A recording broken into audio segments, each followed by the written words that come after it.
do you truly believe it that if you were in that same situation and you had a herniated disc or your back was blown out and you were in intense pain that you can't really wake up and walk, like, do you believe it so much that you're not gonna go and get those injections in your back, or you're not gonna pop those pills until you go to sleep, or you're not going to do that surgery on your low back or in your neck?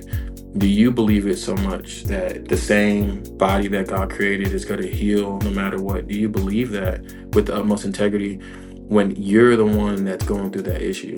I had to sit there and figure out, do I believe in what I'm telling my patients? Hey everyone, welcome back to ChiroCast. I'm Dr. Stephanie Brown, and I'm here with my amazing co-host, Danielle Javinez. Hey there, we're really excited about today's episode. It's a little different and totally inspiring. Right? So today we're taking a step outside the US to explore chiropractic care across the globe. Yeah, we're talking everything from how care is delivered to how it's perceived culturally to what it's like adjusting in places where the profession looks nothing like it does here in the States. Yeah, so to help us unpack all of that, we're joined by someone who's actually been there, adjusting, serving, and making a huge impact around the world. We are so thrilled to welcome Dr. Maurice Isuo, aka Dr. Mo, from Innate's Touch Chiropractic. He's been on mission trips to Haiti, Jamaica, and beyond, and has a powerful perspective on chiropractic without borders. Dr. Mo, we're so glad to have you with us. Thanks for joining ChiroCast. Thank you. That's awesome. Welcome right there. All right, Dr. Mo. So before we dive into your experiences abroad, let's start with a little background. So what initially inspired you to become a chiropractor and, just tell us more about your journey. Okay. So chiropractic wasn't something that I experienced growing up in life.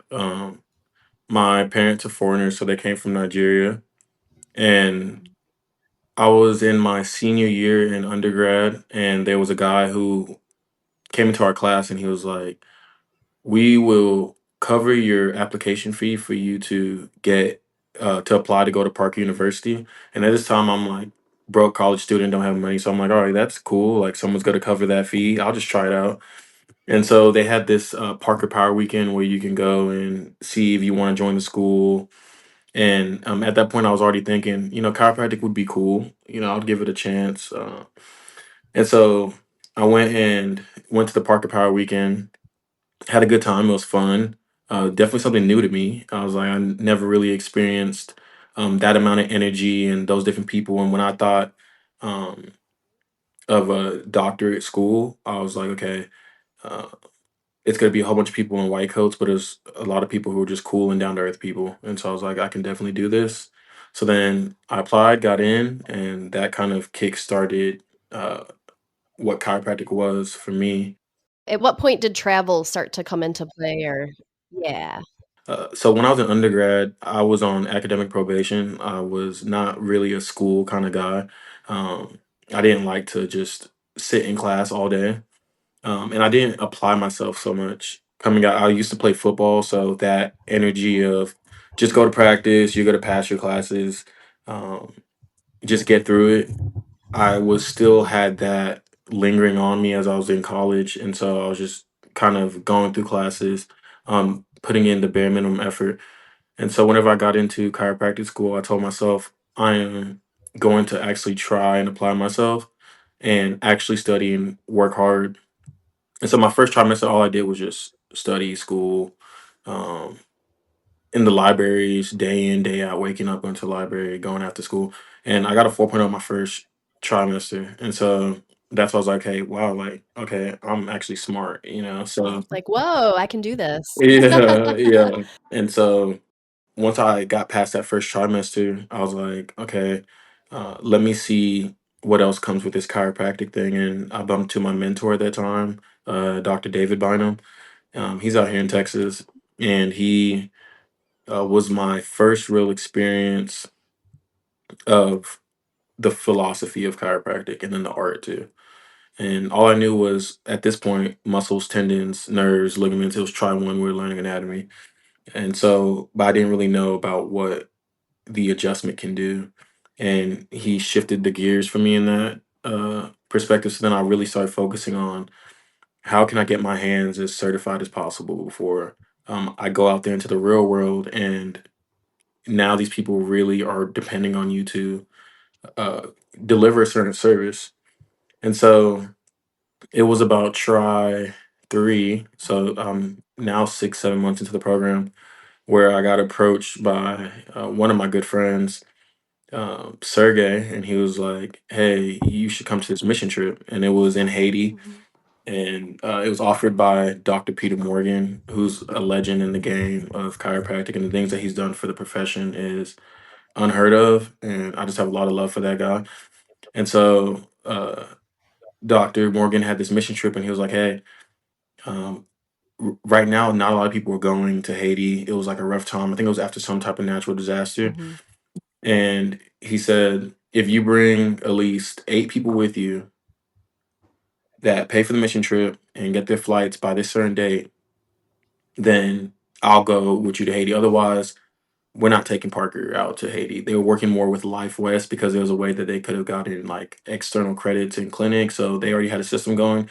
But with Parker, it wasn't really a thing at this time back in 2019, definitely before COVID. So yeah, 2019. And so I got like 8 of my buddies, got the crew, and we went out to Haiti, and it was uh, a transformational experience. It was something that I never experienced before, seeing people who, uh, as far as financially, aren't the same as you, but their happiness was, it seemed more, Mhm. than how it is in the States, and their gratefulness was higher. And the ability to play and have fun with each other was very shocking to me because usually when you hear mission trips, the perception is just like a sad, like Yeah. experience. And so that's kind of how my headspace was at going into it was, okay, like let me just try to help as much as possible. And when I got there, there was kids outside playing soccer, and um, the goals weren't even like, they were just rocks. And I was watching how much they had fun. I went out there too and I started playing with them. And the amount of fun that the whole community and the environment was having was way different than playing soccer in the States, where people all have their attitudes and you did this and you did that, and not really generally enjoying the energy and the confluence of people being together for um, just fun and play, real good play. And uh, that shifted my mind. Also, seeing uh, people look at you and they ask you, can you help their child with anything that's going on? In the States, it's very, okay, my kid has this and they have a dairy allergy and all these different things. And so they're trying to hone down on which person can help them. When you go out into Haiti, in particular, or the Dominican Republic, they don't care if you're a internal doctor, if you're a chiropractor, if you're neuro, it doesn't matter. Like you are the only doctor to them. I was So gonna ask you, did they know you guys were chiropractors coming in, or mm, they saw doctors showing up and right. they were gonna get help? Well, because of his influence already in Haiti, they most people, not all of them, kind of already knew that we were all chiropractors and we come uh, like quarterly to come and serve the community. So most of them knew that, but some people who are new, they don't know. They just call us touch healers Oh. and like Creole. And so they didn't really like think of it as chiropractic. They just knew that if we adjusted them that they would get better. And so there was times where they'll just hand their kids that have like sickness from whatever sort. They'll have masses coming out of their neck. They'll have open wounds. They'll have a broken like wrist or something, and they'll literally just hand it like here, because there's not any other doctor that's coming down there at all. So to them, you're just everything. Whatever condition they have, it doesn't matter under the sun. They're sending you to them. I've seen multiple kids. My first mission trip, of a kid um, who couldn't see, their vision was blurred, and I adjusted them. And then they went and left, and I was okay. And I was just, how it is in Haiti is, as soon as you put your table down, wherever in the community, they all just rush to the table. Most out of curiosity, like who's in our community, like what's going on. But then also, some people are familiar or know or get um, told like, "Hey, you should go over there and get adjusted." And it's just a lot of kids. They're just having fun, and so the table gets really crowded, and it's just full like 15, 20, 30 people even just waiting to either go or just watching and laughing and playing. And I adjusted this one kid that had a vision issue, and then they left, and I was just adjusting more people, and then they came back with their mom and said that he could see like his vision was coming back. Oh, I And got goosebumps. yeah, and being in that that space and seeing what chiropractic could do, it really changed my perspective on what we're actually doing when we're coming here. It's not just coming to just adjust people and practice your skill. This is something that people, the number one of the biggest things that helps people heal is instilling hope into them. And the moment that we like lay feet on that land, all of them get hope. All of them get hope that whatever they have going on will somehow be resolved. And with that hope, you have to be able to match with your certainty and confidence in what you're delivering, and that transcends all logic at times and all ideologies and beliefs. Is I'm certain that what I'm doing is true. I know that when I'm adjusting and moving that joint, that I'm being honest and it's with the utmost integrity. That if you have hope that you'll get better, then if God's present in that space, which He is, then that healing's going to occur. And so we were having healings all the time when we would go to Haiti. People who can't use their arms, using their arms again. There was a girl, and I have this posted on my Instagram, and was she was paralyzed for 6 years, like since birth. She wasn't able to use her legs, and um, and the craziest part about this was I didn't even adjust her legs or anything, but I adjusted her upper cervical, and her family and everybody was there, and that was her first time taking steps since she was ever born, after that adjustment. And and we just continue to have these kind of experience every time we go to Haiti. I started, I mean, after that first time that I went, I knew that I was going to come back as much as I can through school. And so Parker worked in like 15-week trimesters, and then you would have about 2 weeks off before you start the next trimester. And every time I had a break, I would go. And then it started going to the point sometimes where I was like going during school. Like I would just take my test on the plane or take it when I get to Haiti and just like looking for Wi-Fi, and but it became a family, a unit. There was an orphanage that we had down there. So um most of the like kids that came there, that's where we would stay most of the time, would be in that orphanage or at a hotel bordering in the Dominican. And Mhm. so coming back and you seeing these kids over and over, and then they start getting older and they get taller, and then they're like getting facial hair, and then they're just like They growing. remember you, and when you Oh yeah. return, they do? Oh yeah. Oh yeah. I mean, yeah, How can absolutely. And they you not would, remember Dr. Mo? yeah, they would like message me on like Facebook. And it's funny because like at first when I was thinking of it and got their Facebook, I was just like, oh, okay, I thought nothing of it. I was like, cool, like I'm just gonna miss y'all, see y'all when I get back. And they'll like message you instantly as soon as you get back home, like, hey, how are you? And they speak Creole, but so, are able to translate it enough for it to be in English. And so then I'm like, okay, I'll answer them back. But when you get back into the States, you're going back to normal life. Like you're taking tests, you're doing all this stuff. So you're not really like messaging everybody back. But they'll literally text you like, "Hey, how are you?" Like every single day, all day. I'm all like, okay. And so, um, yeah. But then as I was coming back, I started to see what they really needed. Um, and we started doing a lot for the community. So at that point, every time I was coming back, I was being a bigger and a bigger group. To now, like Parker's one of the like most active schools in that mission trip, going to Haiti to do chiropractic care. The last one I was on was like 60, 70 students and doctors that Wow. came down to go and serve the people, and we would just bring back bags of clothes for them, shoes. I would bring like my old laptops, phones, different things to basically help them get through school was my main priority, is to just make sure that they have the like necessities they need, that or anything that I can do to get closer to that goal so that they can create a better life and dynamic for what they have going on there.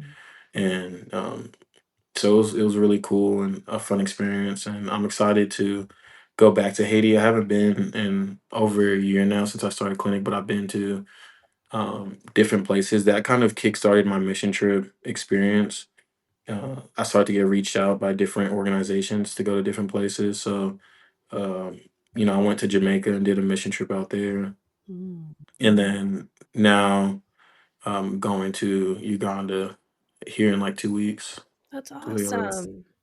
spend some Did time there. that initial Haiti trip, did that inspire your clinic, your name, your group, your principles, and how you practice?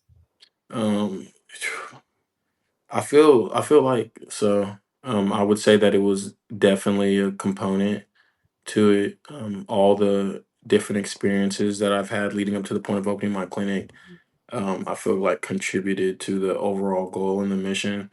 The name Innate's Touch, I know Dr. Stephanie knows a lot about innate intelligence and how the body has um, the ability to heal regardless if you want it to or not. That's just how great God created the body and what's possible, and it's the same reason that grows the hair out of your head and grows your nails continuously. It's the same thing that pushes the grass through the concrete whenever people try to create this concrete jungle. Nature's always going to be here when we're here, and when we leave, nature's still going to be here. And no matter how they try to destroy it or change it, and are the same innate intelligence that creates that body of water to move and the grass to grow is the same innate intelligence that pumps the blood through our body and creates the oxygen that we breathe. And so when came up with the name, I was in like a ceremony of meditation, and it came through like Nate's touch, which means that for me, it means God that is through me, um, is that touch is what I'm delivering to the people, and so yeah, that's how I came up with the name. That's Uh, awesome. And so you mentioned you're going to make it a more recurring theme to visit different countries mhm. periodically throughout the year. Is that something you're looking to do more in the future? Right? Yeah, I want to. I do want to hyper focus in on um, the clinics that I'm working on, just to make sure I'm giving it the utmost attention and making sure that it's like stabilized the way it's supposed to be. So I would say like 2025, I'm gonna just focus more on that. But um, sometimes, I mean, I do get reached out to go to certain places like Uganda, and Can't pass that um, up. yeah, if it works out, Yeah. then I definitely try to make it happen. But I do want to devote more time into doing mission trips again. I when I was in school, I went over 10 in like 3 years. So I was just pretty much always on the plane, and my parents were just like, "You're leaving again?" And there was times that we would leave after like every natural disaster that would happen somewhere. I know Haiti got hit with like a tsunami. We went that next week after that. And so during like pivotal moments where they really needed help, we would just literally hop on the plane and go and head out there. Or, um, I mean, there was a time where they politically, it's been crazy politically in Haiti actually lately, but it was worse at a point where their president just got assassinated. This is after, I don't know if y'all familiar with that, but there was like 3 or 4 presidents getting assassinated at that time, but that's a whole nother topic there. And then, but you can imagine what that can do to a country. And so, when we were going down there, for me, it wasn't too bad because I can almost blend in with the Haitians. Like, so they don't even, they think I'm Haitian when I go there. They're just like, come on, Creole. I'm like, nah, American. And, but for my colleagues that are white, and they go to Haiti, there's a lot of times that there's like challenges and difficulties with that during this period, right when the president got assassinated. There was a lot of riots and like crazy stuff going on, blocking of the bridges, people putting like picket signs, and um, in um Port-au-Prince, that's where most of the violence is, and them attacking, kidnapping people, that are American and holding them for ransom. That's more so where it was at. But Port-au-Prince would be like the big city Mhm. in Haiti. So, um, but where we were going was in the villages. So it would be about like 6, 7 hours out of Port-au-Prince, bordering Dominican, the border between Dominican and Haiti, in this place called Wanamin. And so that's where we would create the nucleus, and then we would just all spread out through there and go to different like churches and different villages that they know us so much that when we come or they see our bus that says Cairo missions, they'll all just start running out of their houses and wanting to get adjusted. And so it was like safer for us on that aspect, but there was, times where some of the like political matters started to even reach down there where it was just wild. But now it's Terrifying. yeah, yeah, yeah. But now it's getting way, way better. This last 3 or 4 mission trips, they're out there right now, actually in Haiti. They just left 2 days ago to spend a week out there, and it's fine. So Good. Sounds like that's a factor to consider whether you're visiting on a mission trip or maybe even considering moving abroad and taking your chiropractic practice out. I know, like, I've visited a chiropractor in Mexico, very different than here in the States. I don't want to say like the priorities are, well, they are a little different. Like, there was no mention of care plans or anything like that. And just like the attention to the care and like what you're getting is very different when you go abroad. mhm. So when you guys go to Haiti or when you go anywhere, are there any chiropractor businesses there, or you guys are the only chiropractic experience that they're exposed to? Yeah, from the last time I checked, it's just us. I still haven't. Well, Doctor Morgan he's been having this plan for a long time to try to like open a chiropractic school in Haiti. But I don't know like where his progress is on that. But as far as now, there's not any clinics. When we come, we're the chiropractors. But it's really cool because some of the kids from the orphanage, um, they we've came so many times and they've watched us because they are translators as well. So we just pay them to translate, um, to let people when they tell us what's going on, they can tell us in English. And they watch us so much all the time that they even know how to do some of the adjustments. It's crazy. Like I just Oh, watch wow. him. Yeah, I'm like, oh my god, he just did really good, and he's like 16, and so I believe that there's a lot of magic in that place, and that culture is so rich in knowledge and like sacred knowledge, and the abilities for them to learn things so quickly and on the fly like that is really magical. I've seen a lot of Haitians know like 5 or 6 different languages, and it's just incredible. They just switch from Spanish to Creole to English to French. Then they're speaking German. I'm like, that is so cool. Whenever you have that type of community and space to truly unlock those parts of your brain. Because I'm on Duolingo for like 60 days trying to learn Spanish. It's still hard for Right? me. But Yeah. like, they're like 17, 18, and they know 4 or 5 different languages. It's really brilliant. And many people will never know Mhm. how intelligent and how developed some of these kids are, but they just don't have the opportunity. Yeah. They're just kind of trapped in their own environment, and people just never know how brilliant they are. They're beautiful musicians and very talented, but they can't get out of there. It's The hard. resources, they're very different Yeah. than, I think we're so mainstream with what we have. We're so used to having, access to internet and things that nowadays are considered basic necessities that other countries they're not as developed, and so their time is spent elsewhere, not tied to electronic devices or Mhm, mhm. internets and things like that. It is so that is so true.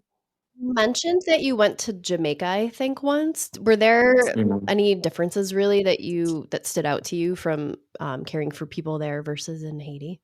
Um, I would say, well, with Haiti, I think that in that mission trip, it was so established, and the community is so involved in what we do as far as chiropractic wise that Mhm. they were more receptive. Where in Jamaica, they were more hesitant on like, who are you? Why are you helping me? Like, what's going on?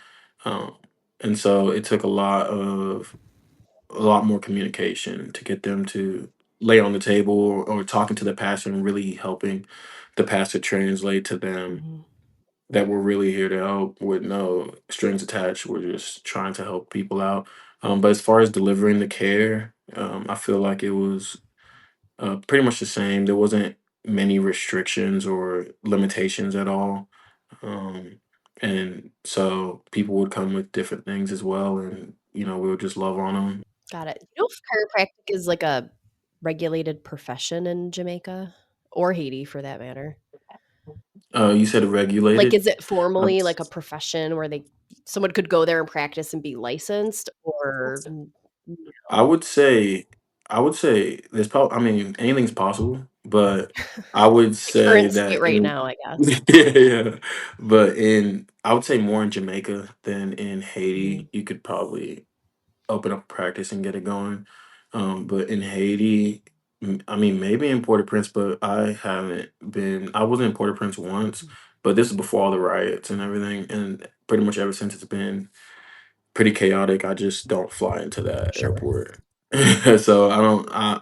I wouldn't think. But in the villages, no, there's not.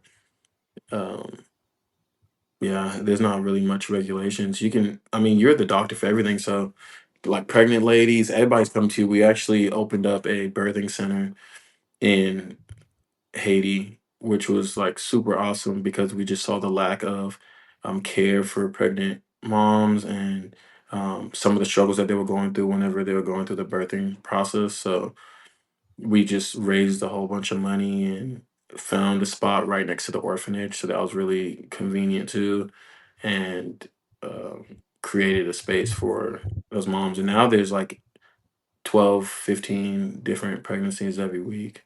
And Wow. yeah. And you guys are still running those facilities, or I imagine there's locals that have Yeah. to assist with running it? Yeah, midwives, hire some midwives so they work out of there. And then we come down about every month to 2 months, the group of us. And Dr. Morgan and Dr. Henry Rosenbaum, they created a program where you can get CE credits and then also get certified in uh, like pediatrics chiropractic. Mhm. And Okay. so that time that you're in Haiti for the week, you'll be treating people, and then the other half you'll spend at the birthing center learning everything about babies, and then at the end of it you get your certification and Wow. CE So credits. Yeah. if there are chiropractors or maybe up and coming chiropractors that are interested in getting into this type of work, what resources would you send to them, or where would you tell them to look? I would go to chiromissions.com. All of the links and things you need to know as far as the seminars and the mission trips, are all there. I know that a lot of the insiders reached out to me after knowing about the mission trip, which I love them for that. That was super cool that they, are they could feel, I guess the experience through me. And I didn't really even talk much about it. And that's what I like about chiropractors is that they are just a different level of intention and stuff. And so Passion. yeah, yeah, absolutely. And so yeah, they reached out and they want to go on a mission trip, so I sent them some information about it too. So Huh. That's awesome. hmm It's really yeah. cool. Um, in places where chiropractic is less understood, what would you say are the biggest barriers to patient acceptance? I would say language is the first Language. one for sure. Yeah, once you don't speak the language, it's kind of like yeah, it's a barrier for sure. Do you guys bring models of spines with you to try to point? Yeah, no, we don't, but that honestly, well, we have the translators, so that helps a lot, and we educate the translators as much as possible on what we're doing, and so that helps them if we do bump into it, that kind of issue. But what I learned in Haiti is uh, just like your presence and certainty can translate all language, and so It um, doesn't care, like, they don't care, about the L5, L6, they don't care about, yeah, the vertebrae. They want help and hope. It yeah, doesn't the education piece is like, "Yeah, that's cool and all, but fix me." yeah, exactly, and honestly, I like it. I like treating in Haiti, and I feel like so many more miracles. Like in that 1 week, well, like we could all count like 60 miracles that should not have happened due to logic of what people believe, but is happening every day. And I think it's because there's less regulations and there's less beliefs. Really, a lot of the beliefs in the states are limiting people, Yeah, like, and we you get in our believe own one way. thing. Yeah, That's nice. exactly. Yeah, and they have like different egos on certain situations on, oh, you can't help me because my doctor said that you guys are only good for headaches or whatever it may be. But in Haiti, like I said, they think you're the doctor for everything. And Right. so, when you work on them, it's a very beautiful thing when your work is true and you believe in what you're doing and you know it works and you're using good clinical judgment.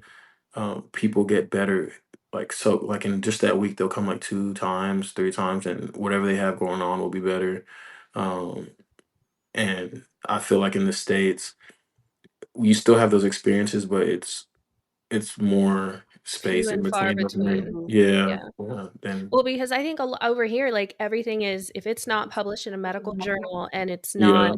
mainstream and everyone's doing it, then, people are less likely to believe in it or want Mhm, to even give it a shot. So I mean, I perceive as, like, in the States where it's like chiropractic it's getting better, but I mean, it's not where it could be as far as the perception goes. Whereas mhm, in other countries, it is so widely accepted. It doesn't matter if you're even licensed, they don't care. They don't mhm, care. It's like if you know what you're doing and you can help them, help them. But yeah. here it's like Steph said, we all get in our own way. Mhm. And I believe that, what you said when it's like, can you help me? Because at the end of the day, when you take everything away, like all the beliefs and the ideas, at the end of the day, that's all they really want to know.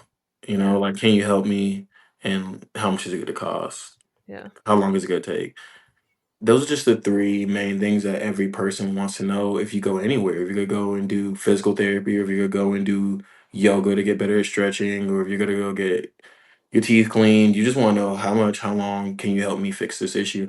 And whenever you're in that space where it's free, and you know that you can help them, then they literally get helps like 9 times out of 10 they get better no matter what you do, and Sigafus, um he's a chiropractic philosopher, by the way. He was saying that, whenever you are like you're philosophically sound in what you do, that you could kick them in the butt and they'll get better. And I definitely paraphrase that one, but pretty much when you're so certain in what you believe and you know that it working, you instill the hope. It doesn't matter what kind of adjustment you do at that point, Yeah. because that's what they needed at that time, and everything aligned for that divine appointment. That no matter what you do at that point, that person's going to get better, and that's what it's been on my mind a lot lately, because I truly believe in chiropractic more and more every day. But I jumped into it like I just drank the Kool-Aid. I went all the way into it when I wasn't even sure. I mean, I didn't have a miracle story. I didn't have any father or uncle that was a chiropractor that did really amazing, cool stuff. Like I went from just regular life and then got jumped into watching miracles happen every day. And it's different whenever you're watching it, but then whenever you have to experience it like in your own, that's whenever it becomes more like tangible and it sinks in more. And I've watched miracles happen that I've delivered in certain experiences from different age ranges, and like I knew chiropractic would work, so it was okay, and I had to understand for it. But it was different whenever it has to deal with you and your health, and you have something going on. That's what really tests the chiropractor. That's what really tests the doctor. It like, yeah, you're telling all these people if you do your exercise and you do this and you do that and you don't need medicine and however chiropractor gets down and how they communicate to them that they should be doing chiropractic care. uh, do you truly believe it that if you were in that same situation and you had a herniated disc and your back was blown out and you were in intense pain that you can't really wake up and walk, like, do you believe it so much that you're not gonna go and get those injections in your back, or you're not gonna pop those pills until you go to sleep, or you're not going to do that surgery on your low back or in your neck? Do you believe it so much that you know that the same body that God created is going to heal no matter what? Do you believe that with the utmost integrity when you're the one that's going through that issue? And I had like two situations where that's how I know how sound I am in my philosophy, and it made me a better practitioner too whenever I'm delivering care because I went through that experience where I ruptured my Achilles like off the bone, rolled into my calf. And I sat there with myself and prayed and I fasted for 3 days and I was wondering, do I need to do surgery on this leg right here? And with people that you love and people that you trust and different orthos that are like became friends, like I'm friends with all different types of doctors, even if they don't believe all the way in everything, we can still connect on and resonate on certain levels. And I asked for their advice on things. And people that I really care about told me like you need to do surgery on, like, you're young and you want to be able to run and do things again. I would do the surgery on it. But my chiropractic philosophy tells me that the body heals, right? So, like, what is it to you? What is your stance and what do you believe? And so I ended up not doing that surgery, and I'm fine. I mean, y'all saw me last week, or whatever weekends ago. To cut that story short, but I had to sit there and figure out: do I believe in what I'm telling my patients? There's so many patients that have a shoulder issue. We do an MRI that their rotator cuff is torn up, right? Doc, do I need to get surgery, or can I heal this thing naturally? All right. So if I'm telling them that I believe that they can heal this thing naturally, but then I'm in the same sense going and running to go do something, how much confidence can I instill into my patients? And I believe that there's surgery for situation. I'm not saying that never do it, Sure. but Yeah. what I'm saying is that I really believe that no man with a scalpel can do better work than what God can do in the body. And whenever you put the body in an environment to heal, it will heal. But if you put a body in an environment where there's negative thoughts, there's negative toxins being put into it, and then the people around you don't believe that you can heal you in that 6 8 weeks, you're not gonna get the same results. Mhm. And so I believe in that firmly too. And I've had a herniated disc in my neck where my whole right arm was numb for a month straight, and I was still practicing, and I was just young and in my head like it's gonna get better, whatever. But it wasn't. It was a sequestered disc just floating in my epidural, like just ruining my life, excruciating pain. And I thought to myself at those times like I would get a steroid shot in my neck right now. Like I would like waking up with that kind of pain. I can see why people go and they're like, "Yo, cut the nerve, do whatever you got to do. I don't want this pain anymore." Like I can feel that on a deeper level that when my patients come and I look in their eyes and they are like their eyes are shaky and they're in pain, I know where they're at and I know that there's better days to come. I know Yeah. that you will get well because I've sat in that same chair and I felt that, and I'm grateful to God to be able to experience those situations because it was tough and some points depressing whenever you're injured and you don't feel good. You get in your head a lot because you can't run and do certain activities because of the pain and the injury. But I'm very grateful for those experiences to show how the body can overcome what can happen whenever you lean into um, the philosophy that, I mean, if you believe in it, then it's true. And And it's okay to slow down. I yeah, think where our culture is, go, go, go all the time. There's, not very many people take time for meditating and truly slowing down and listening to their bodies. So I think when those injuries arise, like being forced to slow down, it's depressing. You're not outgoing like what you're conditioned to go do, but you learn so much about yourself in those moments and you can truly tap into your energy, which is also Mhm. beautiful. Mhm. Yes, ma'am. In general, I mean, facts don't require beliefs. And so that's the thing. Like a lot of people will say, like, oh, well, I don't believe in chiropractic. But thankfully, they don't need to believe in chiropractic for it to work. I think it helps if you Mhm. do believe because then you're not getting in the way. Like we were kind of saying before, how like we get in our own way with it pretty much. Mhm. Um, Yeah, that is so true. but yeah, I think that's the thing. Like, if you're literally working against it, then yeah, you're probably going to feel like it doesn't work or it's not right for you or whatever. Yeah, Yeah. that is so true. Yeah, I thought about the other day because, um, like sometimes I'm just like driving on a long drive and like I'll space out and my mind will be thinking about certain things. And I was thinking about like chiropractic is the one profession that is like a natural healing that it doesn't matter who you are, if you're Muslim or if you're Christian or if you're Republican or Democrat, it doesn't matter what you are. If you lay on the table, the healing will go past all generations, all heights, weights. It will occur, through that tool we call chiropractic. So I have to ask you this question though, from a chiropractic belief standpoint. Do you think there is a limitation of matter, or might you argue there isn't, or not as much as people think there is? Yeah, that is definitely one of those questions. Okay. Showstopper. Yeah, because that gets deep right Oh, there. Honestly, I don't even know what I believe on that anymore. I go back and forth on that one a lot. Where I'm like, I don't, lately I've been feeling like there's no limitations to okay, anything. got it. When you get called to be a chiropractor, I feel like that's just God, like all the way through and through. Because like, what's the chances, that it all aligned and worked out for you? That you're like, I think I'm a good chiropractor. I like how you drop a line in there, no pun intended. Yeah. Yeah, It all aligned. Oh yeah. yeah. I mean, anybody that is thinking about becoming a chiropractor or has been in the industry for many years, like it takes a special person to dedicate their life to the profession.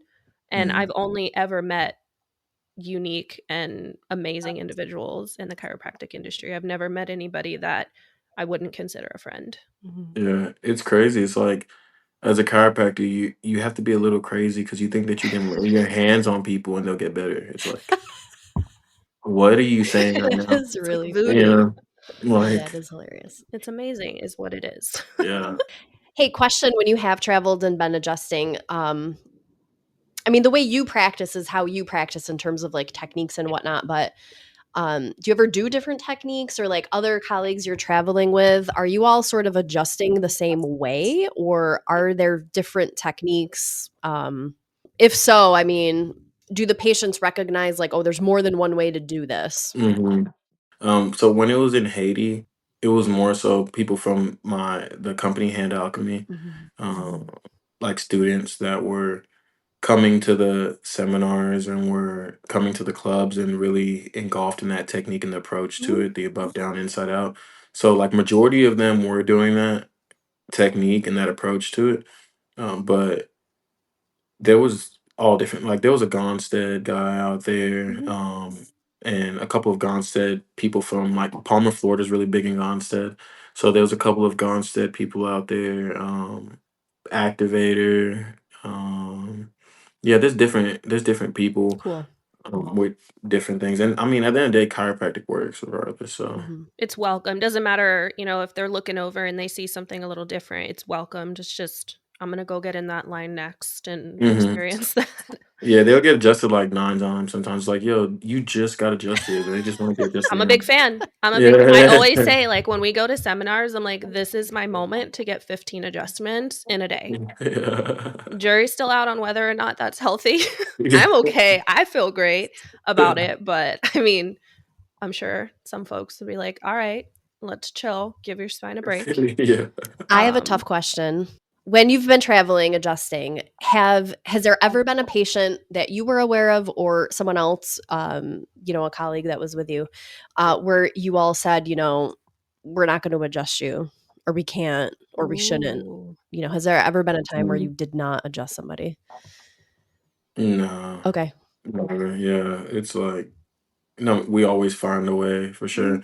Like there was a lady that she's like super old, like 90 something years old, and she was bedridden, so they actually like found me outside in the village and said, "Hey, can you come with me to my grandmother's house so you can adjust her?" And at first I was just like, should I trust this? And so then I like, Feels kind of sketchy, but okay. yeah, like we're adjusting out here. What's going on? So, I asked the lead, Dr. Morgan about it, and he was like, "Yeah, absolutely. Take a translator with you." And and I went and I saw her, and she was like very just crippled and very stiff and almost rigor mortis looking, and all I did was just her upper cervicals, and she was able to just start like moving her body more, and she started smiling, and Her circulation, like it just yes, started. yes, Yeah. yeah, absolutely. And you know there's just, if any place in Haiti, it's like you just even laying your hands on them, Mhm. and just being intentional, just letting the love and warmth come from your hands. Um, I mean, I call that an adjustment in itself too. Even if I don't do like a actual osseous adjustment on somebody, Mhm. because of like a broken bone or some tumor or something, then just even just like laying my hands on them, or on certain chakra points or something, then Like they. acupressure points or like Hmm. touching. So I've seen adjustments where like I observed, I don't know what it's called, so if you guys can help me, where it's like they are barely touching like the very top of your skin in certain areas of the body. And they do it in different areas, but it looked like I've seen you do it on your adjustments where it's like in the top you'll barely touch and then you pull your hand away quickly. I Mhm. feel like people would look at it and be like, wow, you're not even moving the bone, you're not moving the joint, but it's still effective and you're still working the nerves and like the circulatory system of the body. So I feel like no matter what, like you said, putting your hands on somebody, it could be beneficial. Yeah, that might have Hmm. been network. There's some other light force techniques. And so I practice mostly TRT, and like the system of analysis that I use, at least for the first part, is similar to that. It's not the adjustment itself when I'm doing it, but yeah, it's similar. Yeah, I think it's amazing. Like I watched, I think I don't remember her last name. I just remember her first name is Dr. Olivia, and she would just barely touch the person, and they would be laying on the table in different spots, and it didn't look like there was any pressure at all, and she'd pull her hand away quickly, and I was just in awe because people were like, I feel amazing, and I was skeptical at first. I was like, Hmm. she's not moving the bone. She's not like adjusting in what I thought was like a traditional adjustment, but the line behind her table was just like a mile long. And I was like, this is interesting. I want to see more. And of course there's videos all over the place, but I thought it was amazing just watching along. So I imagine taking that into other countries could be, remarkable there Hmm. as well. I'll say Yeah. too, like even here because like for me, when the chiropractor that I used to work for basically came back from a seminar. I don't know what he came back from, but he basically came back and was like, "We're doing this now." And it was TRT with an integrator, and I was just like, "What?" And, like, we were, like, these heavy-handed manual I probably was not heavy-handed because 'cause I'm a small person, but, these very Mm. manual adjusters, like, doing traditional, like, diversified adjustments and drop table and, very manual techniques. Now we're just gonna, like, tap people and click them with this thing, like, you've got to be kidding me right now. So I was super skeptical, which is saying a lot for someone who's a chiropractor, but I was, and even more so than normal. Um, and so I was just like rolling my eyes at it kind of. And then as I was trained and I learned, and really though, it was when I started doing it myself with patients. I still have those moments where I adjust someone and I'd say, like, holy poop, like, "Oh, this works." Like, yeah, Mhm. when we shifted techniques and I had to learn something different, it was super interesting to watch people respond to it. And I mean, these are some of these people we'd been seeing for a very long time. My boss, decades, some of them kind of. And um going back, I think, to what something Dr. Mo said before, but like even here in the States, we changed techniques and most of our patients literally did not care. We were totally shocked. We thought for sure everyone would quit and leave. Um, and they really don't care what you're doing as long as they have that experience of whether it's healing, get better, feel better, stay better, whatever it is that they're coming into you for, as long as that happens, they don't care how you do it. Now, as a licensed practitioner, you obviously should be doing something that's legit. So you don't want to be like lying to people and making stuff up. But so it does matter what you do in that regard. But in terms of patients, like they really didn't care. All they cared about was the outcome. Mhm. So that's similar. And like when you go abroad, Mhm. where they don't care what technique or what you're bringing, and your hands are on them, and they're gonna feel better. They're gonna get better, and they believe it because you believe it. Mhm. And that's remarkable. So would you say that everybody, whether been in the business for years, whether you're a student, should everybody experience going abroad at least once? And Oh, yeah. yeah, you would say Absolutely. Oh, yeah, absolutely. It's, I mean, it just does something to your heart, like, um, I mean, I feel like in my earlier years being a football player and everything, I wasn't like the most heart opening kind of dude. And, um, like culturally, I wasn't like taught as a man to be like super open and vulnerable and things like that. But throughout like doing a lot of self work and going like healing a lot of my behaviors that were holding me back. um but going to Haiti was a very, very big factor in like really being able to move love through my body and be an example of love and learning how to forgive and learning how to have grace. Because you know when you're out there and you're seeing these people have a less fortunate circumstances than you, like they don't have TVs and all these different things, and the things that we take for granted now, um, they just don't have anything like that at all. It makes you really just look, and when you go back to states, think of things very differently. Maybe be a little bit less materialistic. Maybe you don't need that item again.